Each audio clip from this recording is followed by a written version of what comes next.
La communauté d'Antioche se fait un plaisir de vous offrir cette nouvelle série. Nous vous souhaitons une excellente écoute. Puissiez-vous grandir dans votre compréhension de la grâce de Dieu.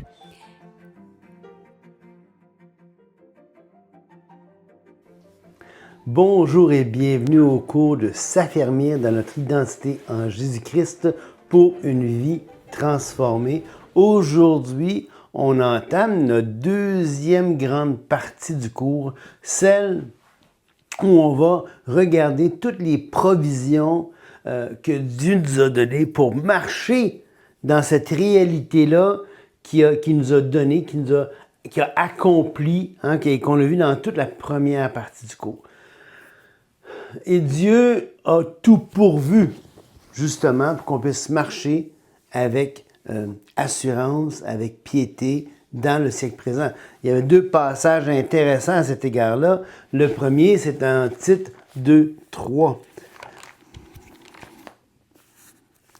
Dans Tite 2:3, l'apôtre Paul va dire ceci. 2:11. Car la grâce de Dieu, source de salut pour tous les hommes, a été manifestée.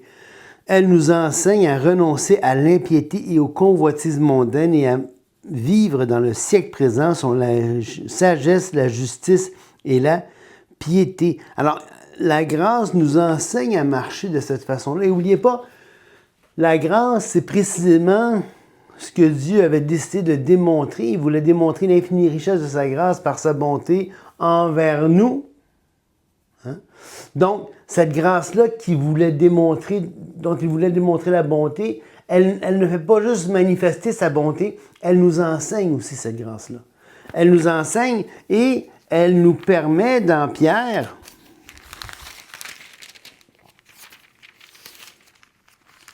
dans 2 Pierre 3, ça dit, 2 Pierre 1, ça dit, 2 Pierre 1, 3, sa divine puissance nous a donné tout ce qui contribue à la vie et à la piété au moyen de la connaissance. Alors, cette connaissance-là, dont on s'est nourri durant toute la première partie du cours, nous donne tout ce qui contribue à la vie et à la piété. Donc, on peut se servir, on peut se nourrir de cette connaissance-là pour vivre dans la vie et dans la piété. Et ce que Pierre va poursuivre à dire, il va dire par le moyen de la connaissance de celui qui nous a appelés par sa propre gloire et par sa vertu. Celle-ci nous assure de sa part les plus grandes et les plus précieuses promesses. On l'a vu au début du cours, toutes les promesses. Afin que par elle, vous deveniez participants à la nature divine en fuyant la corruption. Alors, encore là, toutes ces promesses-là, c'est pas pour se complaire dans notre vie de péché, dans une vie qui déplaît à Dieu. Bien au contraire, c'est une connaissance qui vise à nous renouveler pour qu'on puisse fuir la corruption, qu'on puisse vivre une vie saine, une vie de sainteté, une vie sanctifiée, une vie qui est plaisante pour Dieu.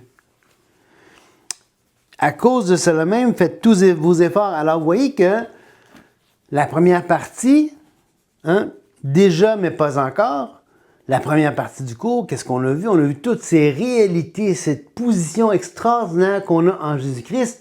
Mais ici, Pierre dit, faites tous vos efforts. Il y a du déjà, puis il y a du pas encore. On ne peut pas se reposer sur nos lauriers. Il nous a tout donné ce qui contribue à la vie et à la piété. Maintenant, on ne peut pas juste dire « Ah ben oui, mais je vais m'accouler douce ». Non, non, non. Il faut que tu fasses des efforts maintenant parce que ta chair milite encore dans cette réalité-là qui est antagoniste avec Dieu. On voit ça dans Galates, on voit ça dans Romains 7.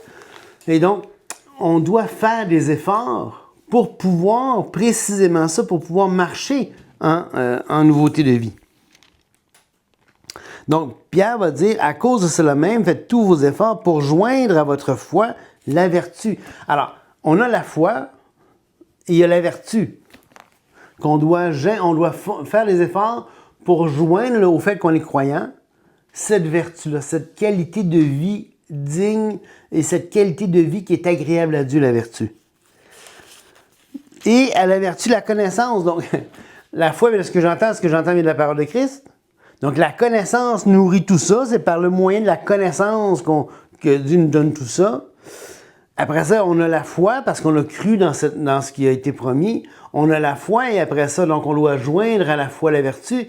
Mais Pierre, il dit, attends un instant, c'est pas fini là. On joint encore la connaissance. Donc, la connaissance est dans toutes les parties du système parce que c'est la connaissance qui doit nourrir, qui doit informer, qui doit alimenter notre foi et qui fait en sorte que je peux marcher dans cette réalité-là, dans cette nouveauté de vie-là.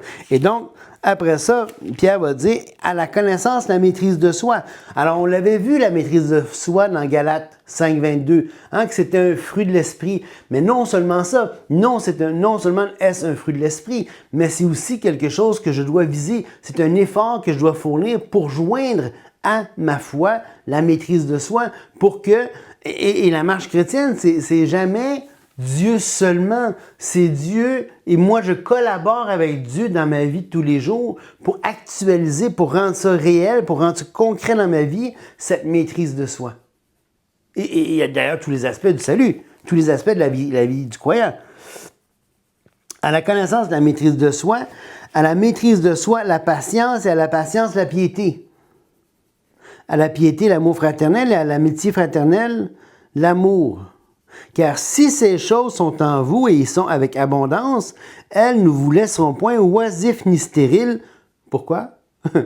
Pour la connaissance de notre Seigneur Jésus-Christ. Ça a commencé par la connaissance, au milieu tu joignais la connaissance, puis c'est pour la connaissance. On ne peut jamais dénigrer l'aspect de connaissance. Le seul passage où est-ce qu'il dit mais la connaissance enfle, l'amour édifie. Beaucoup utilisent ce passage-là dans 1 Corinthiens 8.1 pour dire, mais la connaissance, c'est pas vraiment utile. C'est pas utile. C'est pas utile si tu t'en enorgueillis, puis ton but, c'est de t'enfler la tête, puis pas transformer ta vie. Là, c'est pas utile. Si ça nourrit, si la connaissance, regardez bien le lien ici, là.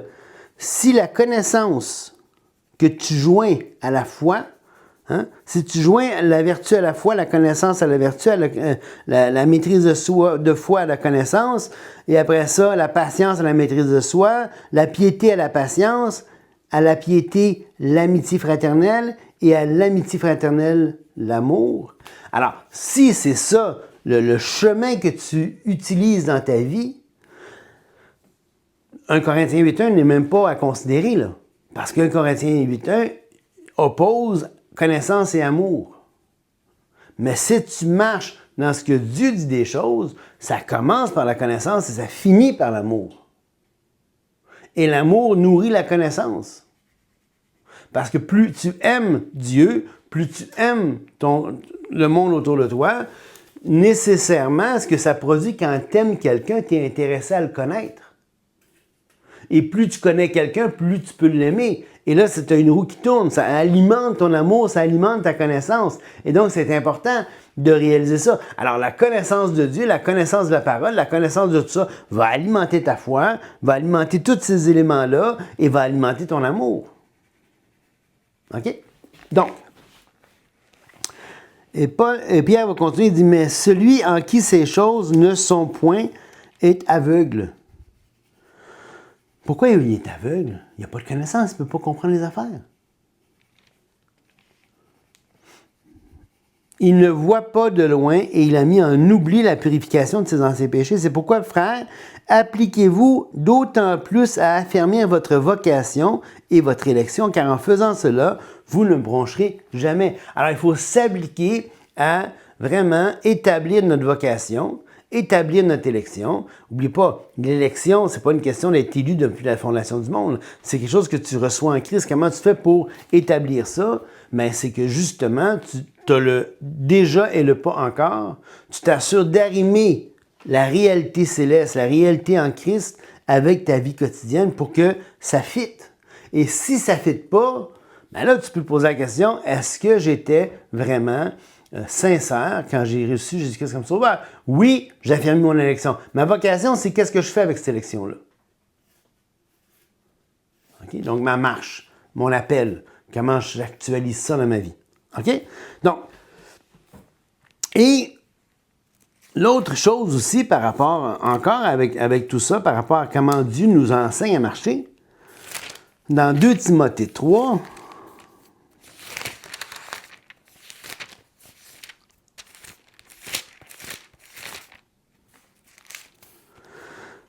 ça dit 3,16, 15 et 16. Dès ton enfance, Paul parle à Timothée, dès ton enfance, tu connais les saintes lettres qui peuvent te rendre sage à salut. Donc les saintes lettres, la parole de Dieu peut te rendre sage à salut. C'est pas évident. Ça ne dépend pas juste des saintes lettres. Ça dépend de toi qui t'investis dans les saintes lettres pour être sage à salut. Et après ça, par la foi en Jésus-Christ, toute écriture est inspirée de Dieu et utile pour quoi? Pour enseigner, pour convaincre, pour corriger, pour instruire dans la justice. Alors, l'enseignement, tu as la connaissance, tu peux nourrir tout le processus qu'on vient de voir dans Pierre.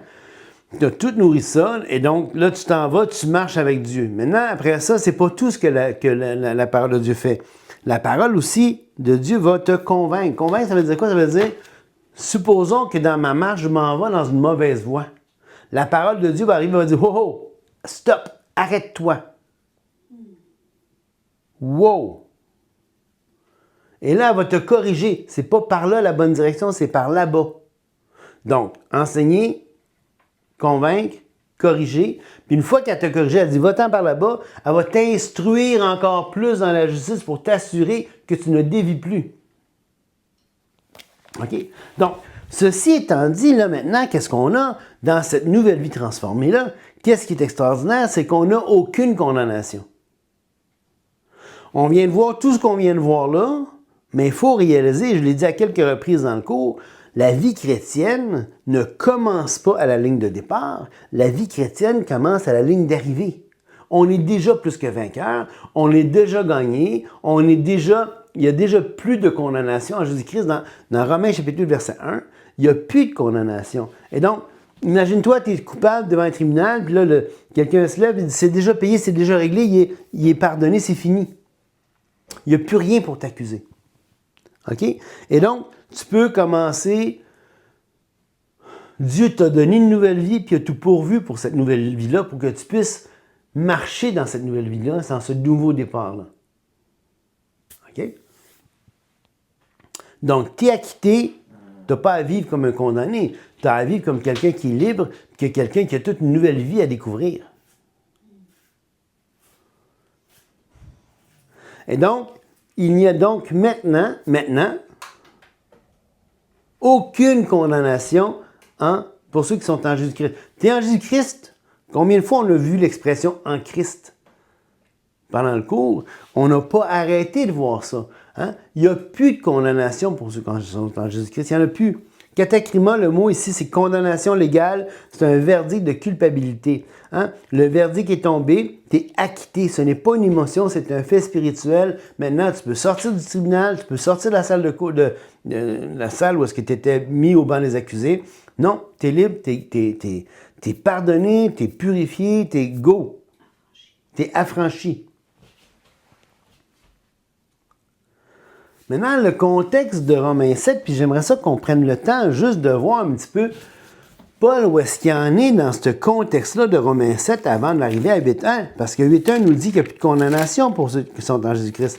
Mais n'oubliez pas tout le combat vécu par Paul et qu'il décrit lui-même très clairement dans tout le chapitre 7 de l'Épître aux Romains. Et là, il va l'expliquer, mais après ça, il va dire, je vois, verset 23, je vois dans mes membres une autre loi qui lutte contre la loi de mon entendement et qui ne me rend captif de la loi du péché qui est dans mes membres. Misérable que je suis, qui me délivrera de ce corps de mort? Alors là, attends, on va voir juste un petit peu plus loin, il va dire, verset 20, et si je fais ce que je ne veux pas, ce n'est plus moi qui le fais, c'est le péché qui habite en moi. Je trouve donc en moi cette loi. Quand je veux faire le bien, le mal est attaché à moi, car je prends plaisir à la loi de Dieu, selon mon homme intérieur. Mais je vois dans mes membres une autre loi qui lutte contre la loi de mon entendement et qui me rend captif à la loi du péché dans mes membres. Misérable que je suis, qui me délivrera de ce corps de mort? Grâce soit rendue à Dieu par Jésus-Christ notre Seigneur. Ainsi donc, moi-même, je suis par l'entendement esclave de la loi de Dieu et je suis par la chair esclave de la loi du péché. Donc, et là, au chapitre 8, là, tout de suite après, il va dire qu'il n'y a plus de condamnation pour ceux qui sont en Jésus-Christ. Et là, au chapitre 8, il va parler de l'entendement de la chair, l'affection de la chair, puis l'affection de l'esprit. Puis là, on voit ici qu'il y a cette lutte en dedans. Maintenant, qu'est-ce qui est extraordinaire? C'est qu'on peut choisir de qui on veut être l'esclave. De ma chair ou de l'esprit. C'est moi qui choisis, c'est moi lui qui décide à qui je vais céder. Ce tiraillement de la chair ou ce tiraillement de la parole de Dieu et de mon affection qui veut plaire à Dieu, qui veut marcher avec Dieu, qui veut aller de l'avant. OK? Donc, ce qui est extraordinaire aussi, c'est que, donc, il n'y a pas de condamnation. Il n'y a aucune condamnation. Et ça dit dans Jean 3, 18, « Celui qui croit en lui n'est point jugé. » Alors, habituellement, qu'est-ce qui précède la condamnation d'un accusé? Bien, c'est tout ce qui se passe dans le tribunal. C'est tout le juge qui va considérer les faits et qui va amener un jugement qui va produire la condamnation ou qui va produire l'exonération. Ça va être un des deux. Mais si tu ne viens même pas en jugement, comment peux-tu être condamné? Dans Jean 5, 24, on va aller lire ce passage-là, parce que Jean 5, 24, c'est un passage extraordinaire. Dans Jean, là, on a Jésus qui est en train de parler à la foule, puis il va dire quelque chose d'extraordinaire. Il va dire,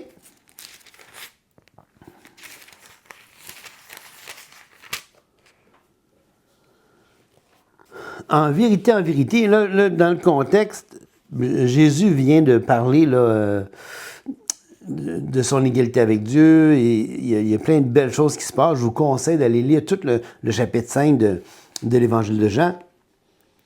Mais il va dire, en vérité, je vous le dis, celui qui écoute ma parole, qui croit en celui qui m'a envoyé, a la vie éternelle. Alors, n'oubliez pas, on l'a dit tout le long. La foi vient de ce que j'entends vient de la parole de Christ. On écoute la parole. On croit à la parole. On reçoit une nouvelle vie. Les étapes sont claires. Tu ne reçois pas une nouvelle vie avant de croire. Tu n'es pas régénéré avant de croire. Tu entends la parole, tu crois la parole, tu reçois une nouvelle vie, et après ça, qu'est-ce qui se passe une fois que tu as reçu cette nouvelle vie-là? Donc, celui qui écoute ma parole et qui croit en celui qui m'a envoyé a la vie éternelle. Il ne vient point en jugement, mais il est passé de la mort à la vie. Alors qu'un jugement, une condamnation, qu'est-ce qui se passe? Dans une condamnation, surtout à l'époque, ben, tu passais de la vie à la mort. C'était la condamnation, c'était la peine capitale, bien souvent. Surtout si tu n'étais pas citoyen romain. Tu étais condamné, ben, c'était la peine capitale. Alors, tu passais de la vie à la mort. Mais là, qu'est-ce que Jésus va dire? Non, il ne vient pas en jugement, il est passé de la mort à la vie. On voit vraiment la puissance de ce passage-là. Là. Hein? Et dans 1 Corinthiens 11, 32, afin que nous ne soyons pas condamnés avec le monde. Donc, on a vraiment tout ce qui contribue à la réalisation qu'en Jésus-Christ, il n'y a pas de condamnation. Maintenant, ceci dit, Dieu ne condamne pas ses enfants, mais il peut les châtier, ses enfants. Il a tout à fait le droit. Et c'est ça qui se passe dans 1 Corinthiens chapitre 11. Il y a plein de gens qui vivent n'importe comment, et Dieu va les châtier au point qu'il va les ramener à la maison. T'as-tu fini de faire un fou de toi? Moi, je te ramène à la maison. Hein? Quand mon père, là, il voyait que je niaisais dans la rue quand j'étais petit sur ma bicyclette, puis que je faisais des zigzags, puis que là, je commençais à jouer, à chercher le trouble avec mes amis, bien, il tapait dans ses mains. Je l'envoie à la maison, c'est le temps de rentrer. Et là, j'étais mieux de rentrer parce que le lendemain, je ne sortais plus. Là. Hein? Ben, à un moment donné, le Père Céleste, quand ça ne marche plus, quand ça ne fait plus son affaire, puis qu'un croyant, un enfant de Dieu, arrête pas de faire du trouble, ben, il le ramène à la maison. C'est fini. La personne va mourir en avance de son temps. Hein? Puis, elle va écouter, elle va abréger sa vie sur Terre. Il va la ramener à la maison. Cette personne-là va perdre toutes les récompenses qu'elle aurait pu gagner avec le temps. Et elle va vraiment avoir de la honte à l'apparence du Seigneur Jésus. Donc, il y a plein de réalités comme ça.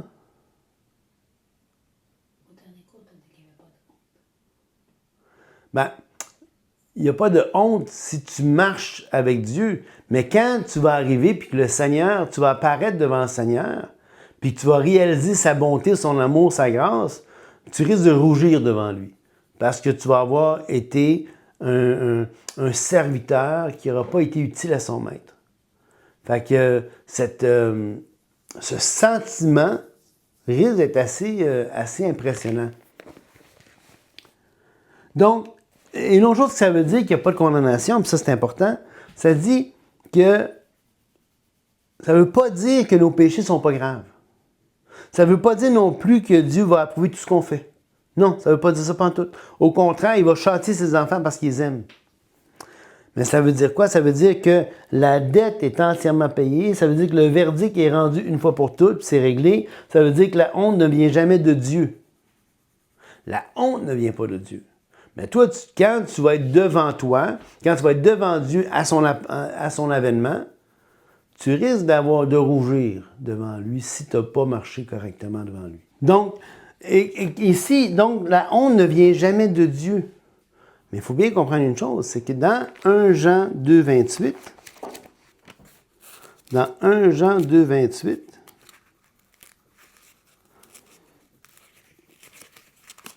voyons,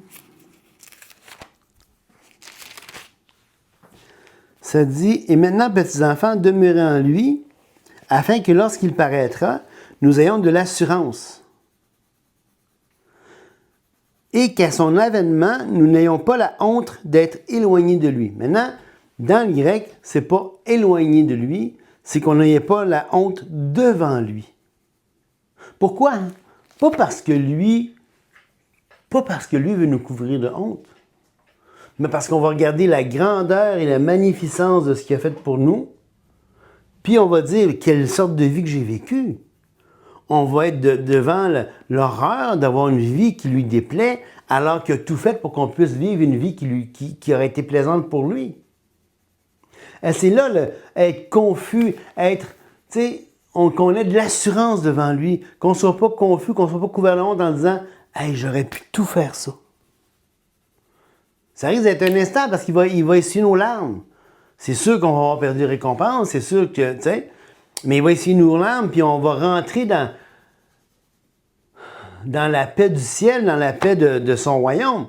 Mais une chose est claire, c'est qu'il y a des coûts aux mauvaises décisions qu'on prend. OK? Donc, il faut aussi réaliser que nos émotions sont trompeuses. Ce que je ressens et ce que Dieu pense des choses. Donc, ici-bas, maintenant, je n'ai pas à rester dans la honte. Je peux vivre le pardon. Je dois, si Dieu me met à cœur des actions concrètes à faire, je les fais. Mais je ne dois pas rester dans la honte et je ne dois pas rester attaché à mes émotions. Les émotions sont trompeuses. Ce n'est pas ce que je pense, c'est ce que Dieu dit des choses. En plus, les accusations du diable, dans Apocalypse 12, 10, ça c'est important, dans Apocalypse 12, 10,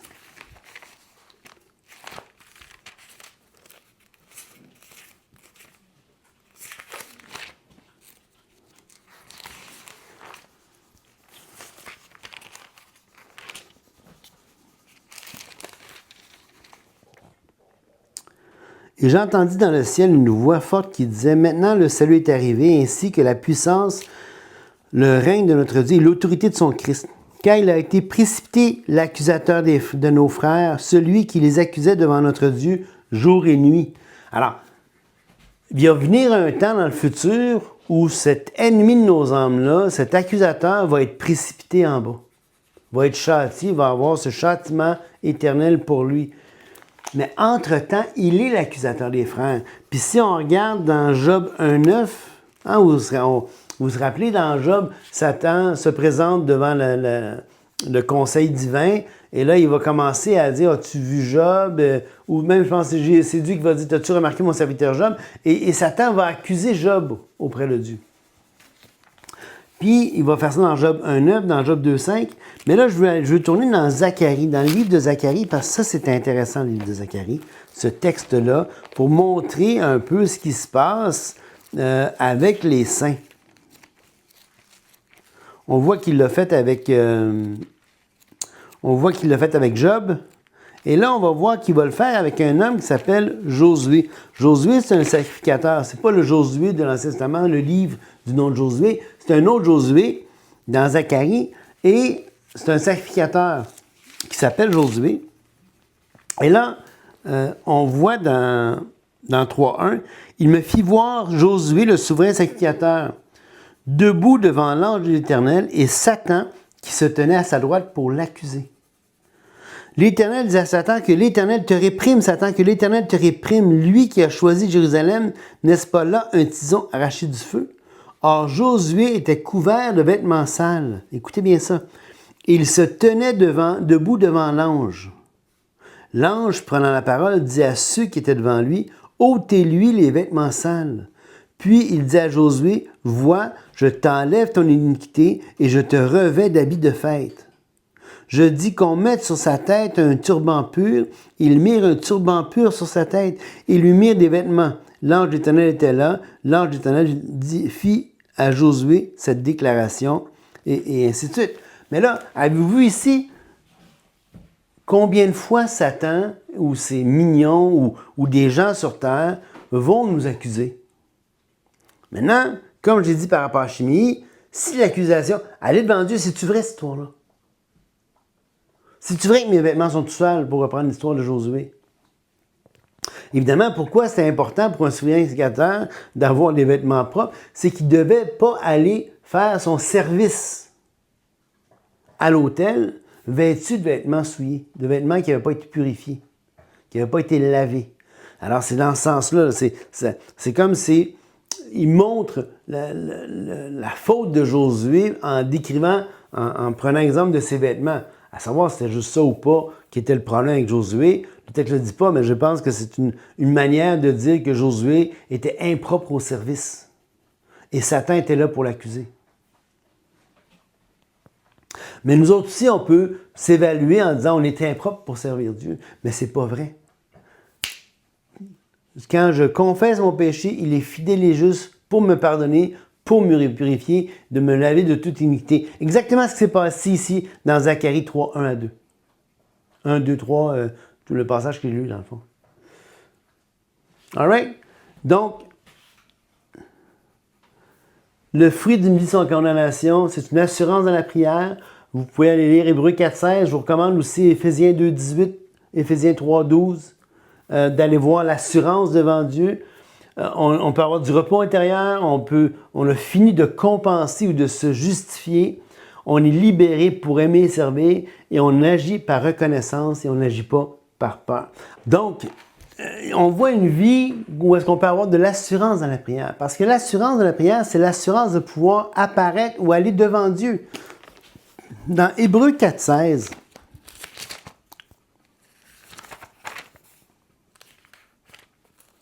j'étais rendu dans Jacques, dans Pierre. On est loin de Hébreux, là. Hébreux 4, 16, ça dit « Approchons-nous donc avec assurance du trône de la grâce afin d'obtenir miséricorde et de trouver grâce pour être secourus dans nos besoins. » On peut s'approcher du trône de grâce avec assurance. On peut aussi aller dans Éphésiens 2, 18.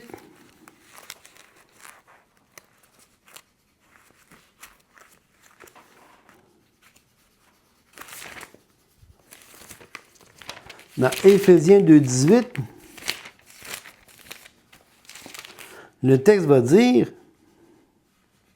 « Car par lui, les uns et les autres, nous avons accès auprès du Père dans un même esprit. » On a accès auprès du Père.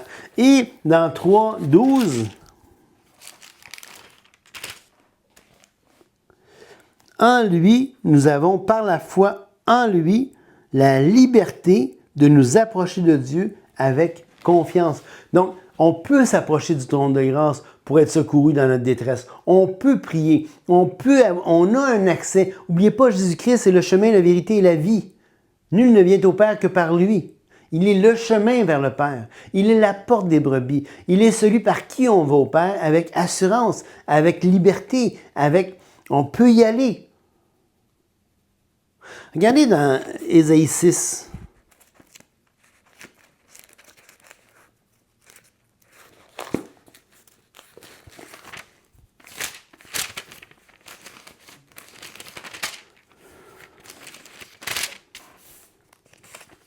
L'année de la mort du roi Osias, je vis le Seigneur assis sur un trône très élevé. Et les pans de sa robe remplissaient le temple. Des séraphins se tenaient au-dessus de lui. Ils avaient chacun 6 ailes, 2 dont ils se couvraient la face, 2 dont ils se couvraient les pieds, et 2 dont ils se servaient pour voler. Ils criaient l'un l'autre et disaient « Saint, Saint, Saint, l'Éternel des armées, toute la terre est pleine de sa gloire. » Avez-vous vu, les séraphins devant l'Éternel doivent se cacher le visage, doivent se cacher les pieds.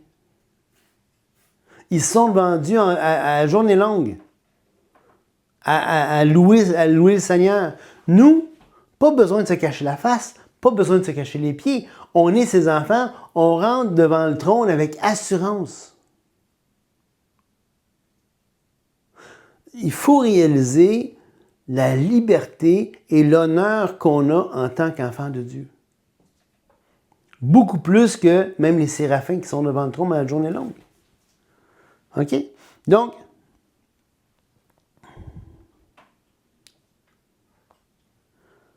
la condamnation appartient à ton ancienne vie. La justice a été faite satisfaite en Christ. Dieu ne revient pas sur son verdict. Tu es libre, tu es aimé, tu es pardonné, donc tu es libre d'aimer et tu es libre de pardonner.